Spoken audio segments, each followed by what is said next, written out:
La salvación cristiana no fue concebida para un universo infinito, sino para una humanidad que se creía sola, central y absoluta. Durante siglos, la fe cristiana ha sostenido una narrativa sólida, repetida y asumida como verdad incuestionable. Dios creó al ser humano, el ser humano cayó en pecado y Dios, en un acto supremo de amor, se encarnó en Jesús para redimir a toda la creación mediante un sacrificio de sangre. Esta historia ha sido predicada como universal, eterna y válida para todo lo existente. Sin embargo, esa supuesta universalidad se construyó en una época en la que el universo era pequeño, el cielo estaba a pocos kilómetros de distancia y la tierra ocupaba el centro de todo lo creado. La tensión surge cuando esa narrativa, diseñada para un mundo cerrado y finito, se enfrenta a un cosmos que no tiene bordes visibles, que contiene miles de millones de galaxias y una probabilidad estadística abrumadora de vida inteligente más allá de nuestro planeta. La fe afirma que Cristo murió por todos, pero nunca define con claridad quiénes son ese todos, cuando el escenario deja de ser exclusivamente humano. La historia bíblica nunca imaginó otros mundos, otras especies racionales, otras civilizaciones con lenguajes, culturas y cosmovisiones propias. El silencio de las escrituras sobre este punto no es accidental, es estructural. La teología cristiana nació en un contexto profundamente antropocéntrico, donde el drama humano era el único drama existente y donde Dios actuaba exclusivamente dentro de la historia de un solo pueblo, en un solo planeta, en una franja mínima del universo. La tensión se intensifica cuando se analiza el concepto central del cristianismo, el pecado original. Según la doctrina, toda la humanidad heredó la culpa de Adán y Eva, no por acciones propias, sino por una transgresión primigenia cometida en el Edén. Esta culpa heredada justificaría la necesidad de un sacrificio redentor. Sin embargo, extender esta lógica a civilizaciones extraterrestres rompe cualquier coherencia racional. No existe una cadena lógica que permita afirmar que seres nacidos en otros mundos, bajo otras condiciones biológicas y culturales, carguen con una culpa derivada de un acto humano ocurrido en la Tierra. No hay puente moral, histórico ni metafísico que sostenga esa extensión. La caída, tal como se describe, es un evento localizado situado en un tiempo y espacio específicos, protagonizado por una especie concreta. Convertirla en un defecto universal del cosmos es una extrapolación forzada que revela más una necesidad doctrinal que una verdad ontológica. Si existen seres inteligentes fuera de la Tierra, estos no participaron del Edén, no recibieron el mandato, no rompieron el pacto y no compartieron la historia de desobediencia humana. La idea de que necesiten salvación bajo los mismos términos expone el carácter profundamente humano y local del relato bíblico. La figura de Jesús, presentada como el Salvador universal, también queda atrapada en esta tensión. La encarnación se describe como un evento único e irrepetible. Dios se hizo hombre, nació de una mujer concreta, en una cultura concreta bajo un imperio concreto, y murió ejecutado mediante un método de tortura romano. Este acto, según la fe, tendría validez eterna y cósmica. Pero cuando se observa desde una perspectiva interplanetaria, la narrativa se fragmenta. ¿Cómo se explica a una civilización estelar que su destino eterno depende de un acontecimiento ocurrido en un planeta remoto hace 2000 años, en una especie que no son ellos?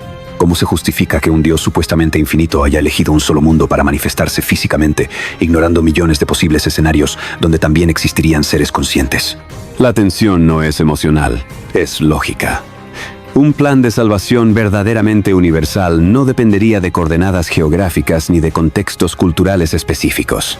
Sin embargo, el cristianismo está anclado a la historia humana de forma inseparable.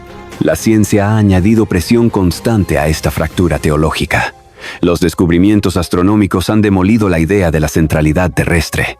Sabemos que nuestro planeta es uno más entre miles de millones, orbitando una estrella promedio en una galaxia común. Los exoplanetas se cuentan por miles confirmados y por millones estimados. Las condiciones para la vida no son raras, son repetibles. La probabilidad matemática de que la inteligencia haya surgido en otros lugares no es marginal, es dominante. Frente a este escenario, la fe tradicional permanece intacta. como si el universo no hubiera cambiado desde el siglo I.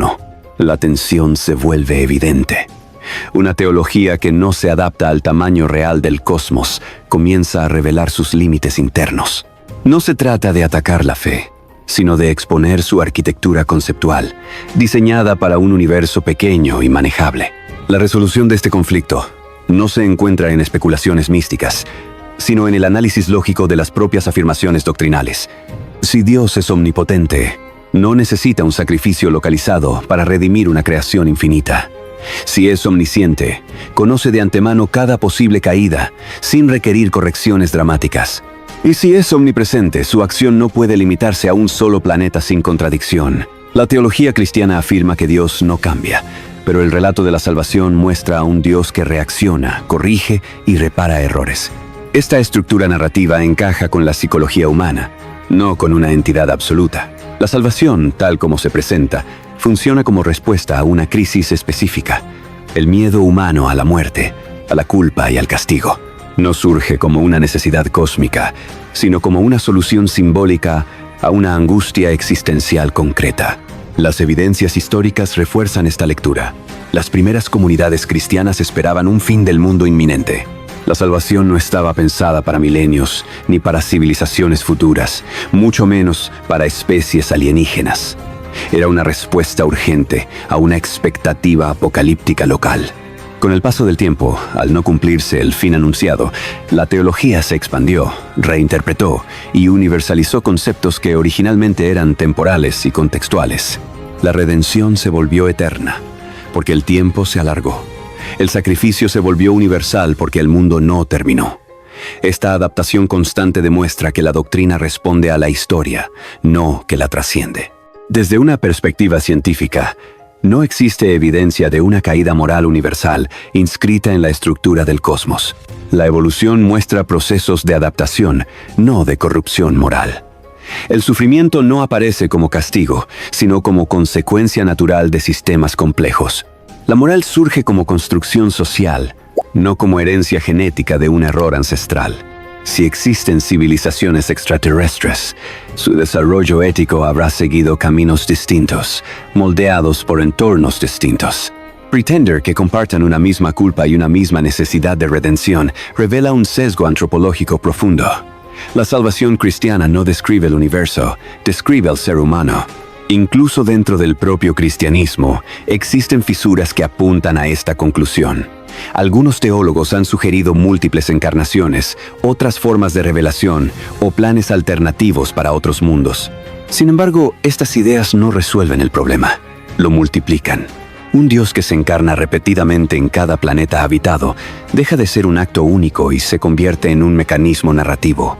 La cruz pierde su singularidad y se transforma en un símbolo repetido. Esto diluye el núcleo mismo del dogma. La única forma de preservar la coherencia interna del cristianismo es aceptar que su mensaje no fue diseñado para un universo poblado, sino para una humanidad que se percibía como el centro de todo. La resolución más honesta es reconocer que la salvación, tal como se entiende, es un mito local. No en el sentido de falsedad absoluta, sino como relato simbólico que cumple una función específica dentro de una cultura determinada. El mito organiza el miedo, da sentido al sufrimiento y ofrece esperanza frente a la muerte. Su poder no radica en su universalidad cósmica, sino en su eficacia psicológica y social. Cuando se le exige responder a preguntas que nunca estuvo diseñado para enfrentar, su estructura se resquebraja. El universo no necesita redención, los seres humanos sí buscan significado. Esa diferencia es fundamental. Aceptar que la salvación cristiana no es interplanetaria, no destruye la fe, la redefine, la libera de la pretensión de abarcarlo todo y la devuelve a su contexto original, una respuesta humana a una experiencia humana. El problema surge cuando se insiste en presentar esa respuesta como una ley universal del cosmos. La ciencia no niega la espiritualidad, pero sí niega la centralidad absoluta del ser humano. Y en ese choque, la teología tradicional queda expuesta como una construcción histórica, no como una descripción objetiva de la realidad total. Si mañana la humanidad establece contacto con una civilización estelar, no será la ciencia la que entre en crisis, será la teología. No habrá forma coherente de explicar por qué un Dios infinito eligió un solo planeta para su drama redentor. No habrá manera lógica de imponer una culpa ancestral ajena, y no existirá argumento sólido para afirmar que la cruz de Cristo define el destino moral de todo el universo. Ese encuentro no destruirá la espiritualidad, pero obligará a abandonar la idea de una salvación diseñada exclusivamente desde la experiencia humana. El llamado final no es al rechazo automático, sino al cuestionamiento profundo. La fe que no soporta preguntas se convierte en dogma frágil. La historia que no puede ampliarse más allá de su origen revela sus límites. Si el universo es vasto, la verdad no puede ser pequeña. Si existen otros seres conscientes, la moral no puede ser exclusiva. Y si la salvación depende de coordenadas humanas, entonces no es cósmica, es cultural. La invitación es directa y sin rodeos. Cuestiona si la salvación que te enseñaron describe al universo o solo describe nuestros miedos más antiguos, y decide desde ahí qué significado real tiene en un cosmos que ya no gira alrededor de nosotros.